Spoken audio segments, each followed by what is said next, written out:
Everyone, this is Princey Sharma from Bright Star.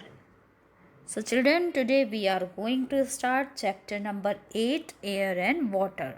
Air and water, that means पानी और हवा. ठीक है. Now starts learning objectives. First is atmosphere, that means वायुमंडल.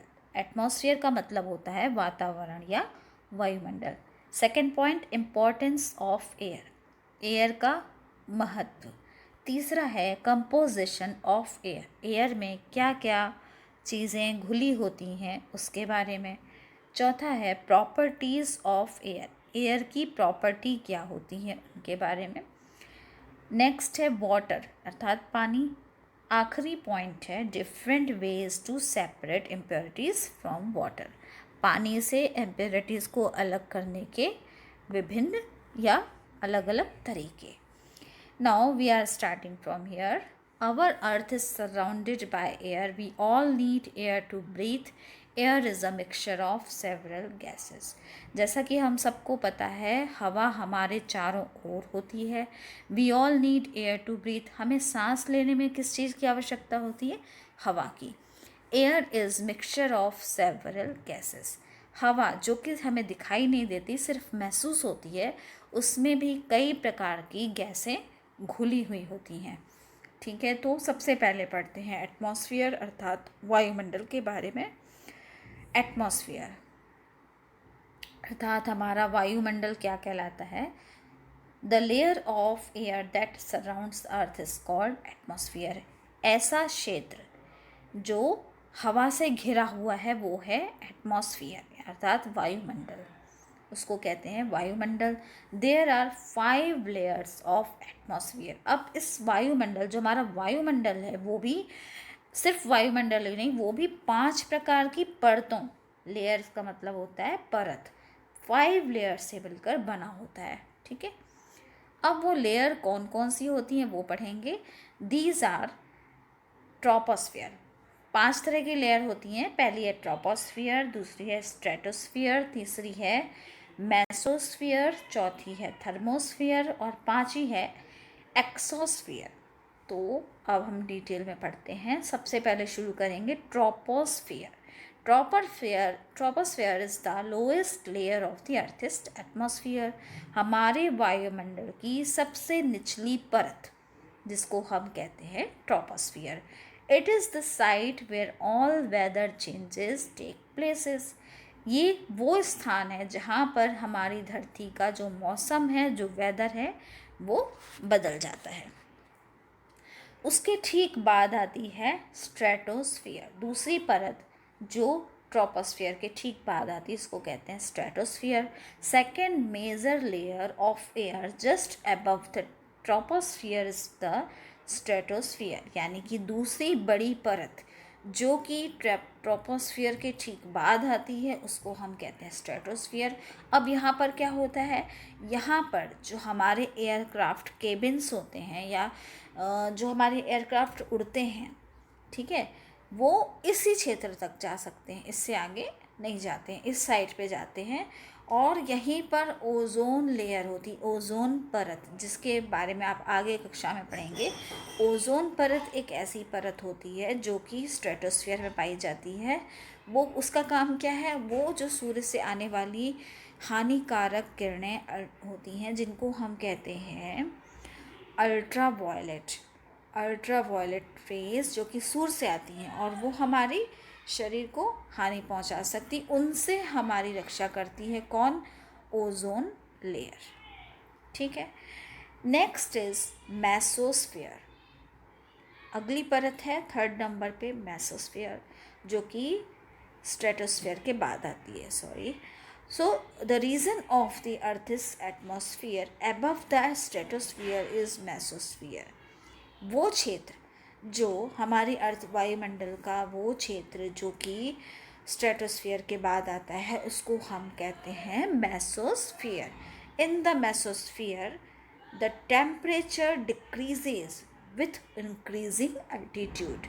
ठीक है, मेसोस्फियर वायुमंडल का वो स्थान या वो जगह है जहाँ पर तापमान घट जाता है जैसे जैसे ऊंचाई बढ़ती है, एल्टीट्यूड का मतलब है ऊंचाई, जैसे जैसे ऊंचाई बढ़ेगी तापमान घटता चला जाएगा। तो ये कहाँ पर होता है? मेसोस्फीयर में होता है। अब मेसोस्फीयर की का मतलब कितने क्षेत्र में फैला हुआ है, कितनी किलोमीटर्स में फैला है? तो it is about 50 to 80 kilometres above the earth surface. हमारी धरती की सतह से ऊपर 50 से 80 किलोमीटर की दूरी पर मेसोस्फीयर फैला हुआ है, ठीक है। उसके बाद आता है थर्मोस्फियर। फोर्थ नंबर पे है thermosphere layer. The thermosphere is the fourth layer, चौथी परत है हवा की धरती से, ठीक है। हवा हमारी धरती की सतह से ऊपर जाने पे ये सब परतें आती हैं। तो पहले जो अब ये चौथे नंबर पे है जो कि थर्मोस्फियर है। इट एक्सटेंड्स, ये कहाँ तक फैली हुई है? From 90 kilometres to 500 kilometres above the earth. यानी धरती की ऊंचाई से 90 से 500 किलोमीटर की दूरी पर ये परत थर्मोस्फियर जो कि कहलाती है फैली हुई है। अब यहाँ थर्मोस्फियर पे क्या होता है? यहाँ पर जो हमारे शटल्स हैं, ऑर्बिट्स हैं, ओके, वो इसी क्षेत्र में होते हैं। जो हमारे शटल्स बनाए गए हैं, स्पेस के शटल हैं जहाँ पर एरोनॉटिकल इंजीनियर्स होते हैं, एरोनॉट जाते हैं, वो जो शटल्स हैं वो इसी क्षेत्र में बनाए जाते हैं। इसके आगे आती है exosphere. It is the outermost layer of earth extending up to thousands of kilometers. It has very thin layer of air. ये सबसे बाहरी परत होती है अर्थ की, ठीक है। हमारी धरती की सतह से सबसे बाहर की ओर जो परत होती है वो है एक्सोस्फियर, और ये हज़ारों किलोमीटर की दूरी में फैली हुई है। यहाँ पर हवा की बहुत ही पतली लेयर होती है, अर्थात हवा की बहुत कम मात्रा यहाँ पर पाई जाती है। कहाँ पर? एक्सोस्फियर पे।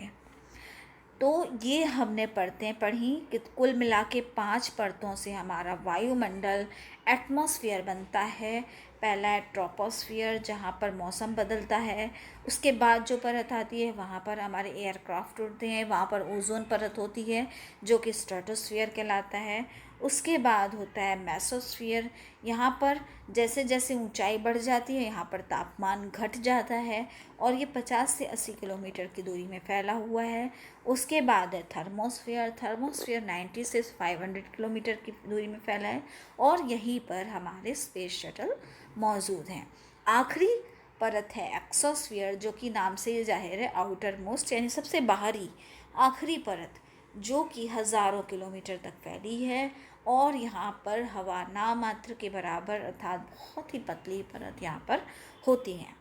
तो अब हम जाते हैं अगले पॉइंट पर, इम्पोर्टेंस ऑफ एयर। एयर की इम्पोर्टेंस, हवा का महत्व क्या होता है, ठीक है। जैसा कि हम सब जानते हैं बिना हवा के कोई भी प्राणी, कोई भी जीव जंतु, पेड़ पौधे जीवित नहीं रह सकते। सांस लेने के लिए सबसे महत्वपूर्ण होती है हवा। तो अगर इस अर्थ की सभी पूरी हवा को ख़त्म कर दिया जाए तो क्या हम जीवित रह पाएंगे? नहीं, क्योंकि हवा ही हमें सांस लेने में मदद करती है। Air is a prime reason of the existence of life of the earth. सबसे प्राइम रीज़न है धरती पे जीवन का, वो है हवा, ठीक है। It supports plants, animals and other organism.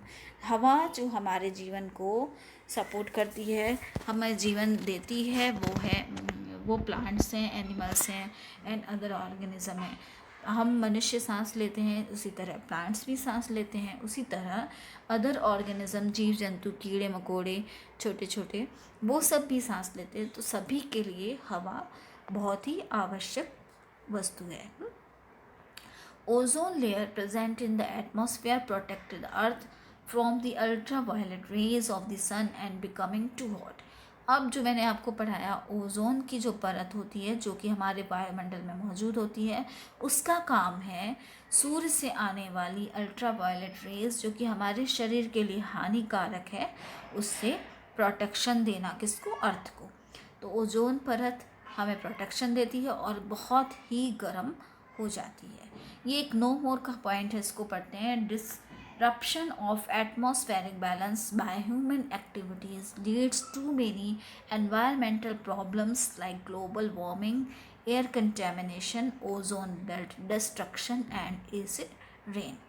ठीक है, अब जब आप देखते हैं कि हर तरफ पेड़ पौधे काटे जा रहे हैं, कभी बिल्डिंग बनाने के लिए बिल्डर्स काट देते हैं, कभी कुछ होटल निर्माण करना है या फिर इंडस्ट्रीज़ बनानी है, तो हम सारे पेड़ पौधों को काट के पहले प्लॉट बनाते हैं। तो जैसे जैसे ये प्राकृतिक चीज़ों को नष्ट किया जाता है, पेड़ पौधों को नष्ट किया जाता है, तो उससे हमारा जो प्रकृति का संतुलन है वो बिगड़ जाता है। उससे कई प्रकार की समस्याएं होती हैं, जैसे कि ग्लोबल वार्मिंग। ग्लोबल वार्मिंग का मतलब है जो हमारी धरती है उसकी जो सतह का तापमान है वो लगातार धीरे धीरे बढ़ता जा रहा है।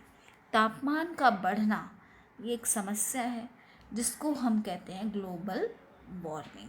दूसरा है एयर कंटेमिनेशन, मतलब वायु प्रदूषण। हवा प्रदूषित हो रही है, ओजोन जो परत है वो डिस्टर्ब हो रही है, डिस्ट्रक्ट हो रही है। एसिड रेन होती है, अम्लीय वर्षा कहलाती है। जो वाटर आता है, जो बारिश का पानी आता है, उसको हम स्टोर करते हैं क्योंकि वो हमारे लिए अच्छा होता है। तो लेकिन जो एसिड रेन होती है वो हमारे लिए हानिकारक है। वो होती है प्रदूषण के कारण। जितना प्रदूषण बढ़ेगा वैसे ही एसिड रेन होना शुरू हो जाएगी और हमारी धरती का जो प्राकृतिक संतुलन है, बैलेंस है, एटमॉस्फेरिक बैलेंस है, वो बिगड़ता है। तो ये सब एक्टिविटीज़ किसके द्वारा होती है? ह्यूमंस के द्वारा। तो ह्यूमंस की एक्टिविटीज़ के कारण ये सब प्रॉब्लम जनरेट होती हैं।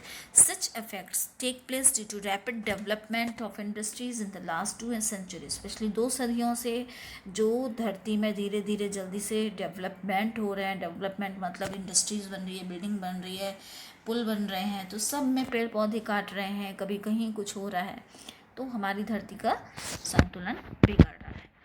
अब हम अगले पॉइंट पर आते हैं, कंपोजिशन ऑफ एयर। हवा जो है, जो कि सिर्फ दिखती नहीं, हमें महसूस होती है, उस हवा में कई तरह की चीज़ें हैं, ठीक है, जो हम देख नहीं सकते, लेकिन हवा इन सबको लेकर चलती है। तो air composition of a mixture of gases. Air में कई प्रकार की गैसें होती हैं। It has 78% of nitrogen which does not support burning. इसमें सबसे ज़्यादा मात्रा होती है नाइट्रोजन गैस की, जो कि 78% होती है, और वो ज्वलनशील गैस नहीं होती, जलने में सहायक नहीं होती। ऑक्सीजन जो कि 21% होती है, जो कि हम लिविंग बींग्स के लिए, मनुष्यों के लिए, प्राणियों के लिए, पेड़ पौधों के लिए सबसे एसेंशियल, सबसे आवश्यक वस्तु है, वो है ऑक्सीजन, जो कि 21% होती है। और वो क्या होती है? बर्निंग में, यानी ज्वलनशील गैस होती है, बर्निंग में सहायक होती है। There are 1% of other gases like argon which is used for making light bulbs and fluorescent tubes. इसके अलावा, इन 2 गैसों के अलावा 1% गैस होती है आर्गन गैस, ठीक है। उसका इस्तेमाल किसमें होता है? आर्गन गैस का इस्तेमाल होता है लाइट बल्ब बनाने में, और जो फ्लोरोसेंट है ट्यूब्स। फ्लोरोसेंट ट्यूब्स, आप सोचोगे क्या चीज़ है ऐसी, तो फ्लोरोसेंट ट्यूब होती है ट्यूब लाइट, और जो लाइट बल्ब्स हैं जो आपके CFL होते हैं वो होते हैं, तो इनको बनाने में आर्गन गैस का इस्तेमाल होता है। Air also contains carbon dioxide which is required by plants for photosynthesis. Air में कार्बन डाइऑक्साइड वाली गैस भी होती है। अब उसका इस्तेमाल क्या है? उसका इस्तेमाल करते हैं प्लांट्स किस में करते हैं? फोटोसिंथेसिस प्रक्रिया में। फोटोसिंथेसिस क्या है? फोटोसिंथेसिस वो प्रक्रिया है जिसमें पेड़ पौधे अपने लिए भोजन बनाते हैं। जैसे हम मनुष्य अपने लिए भोजन बनाते हैं, उसी प्रकार पेड़ पौधे हवा, पानी और सूर्य की किरणों से अपना भोजन बनाते हैं, जिसको हम कहते हैं फोटोसिंथेसिस। उसमें कार्बन डाइऑक्साइड सबसे महत्वपूर्ण गैस होती है, ठीक है। इसके अलावा भी हवा में और भी गैसेस होती हैं, जो कि हैं हीलियम, जीनॉन, हाइड्रोजन। तो ये गैसें भी पाई जाती हैं। अब beside the mixture of gases, air contains more water vapor and dust particles in it. अब देखिए, हवा में ना ही सिर्फ गैसें होती हैं बल्कि उसमें पानी के कण किस रूप में होते हैं? वाष्प के रूप में, मतलब वेपर के रूप में होते हैं। और डस्ट के पार्टिकल यानी धूल के छोटे छोटे कण भी होते हैं। तो हवा जो है ऑक्सीजन, नाइट्रोजन और ऑर्गन गैस और हीलियम, हाइड्रोजन, जीनॉन, इन सभी गैसों के मिश्रण से बनती है। ओके, तो अब आप देख सकते हैं यहाँ पर, ये देखिए, ये है हमारा mixture of gases of air. ठीक है, यहाँ पर आप देख रहे हो कि 78% ज़्यादा से ज़्यादा गैसें हैं इसमें। कौन सी गैस है? नाइट्रोजन गैस 78% है। ठीक है, ऑक्सीजन की मात्रा है 20.95, फिर है ऑर्गन 0.93 यानी 1%। इसके अलावा xenon, neon, hydrogen, helium, krypton, carbon dioxide gases भी होती हैं। तो ये है कंपोजिशन ऑफ एयर, यानी हवा में गैसों का मिश्रण। ओके, नाउ नो मोर का एक पॉइंट पढ़ते हैं। The air pressure decrease as well as we move away from the earth surface. हम सबको पता है जैसे जैसे हम धरती की सतह से ऊपर जाते हैं तो हवा कम होती जाती है। अगर आप ऊपर जाएंगे हवा में, या हम एरोप्लेन में जाते हैं तो एरोप्लेन में भी अंदर ऑक्सीजन मास्क होते हैं। ठीक है, तो अगर उससे भी ऊंचाई पर हम चले जाएं तो आपको हवा नहीं मिलेगी, आपको सांस लेने में कठिनाई होने लगेगी। द एयर बिकम्स थिनर, हवा बहुत पतली होती जाती है। People have difficulty in breathing, लोगों को सांस लेने में कठिनाई होने लगती है।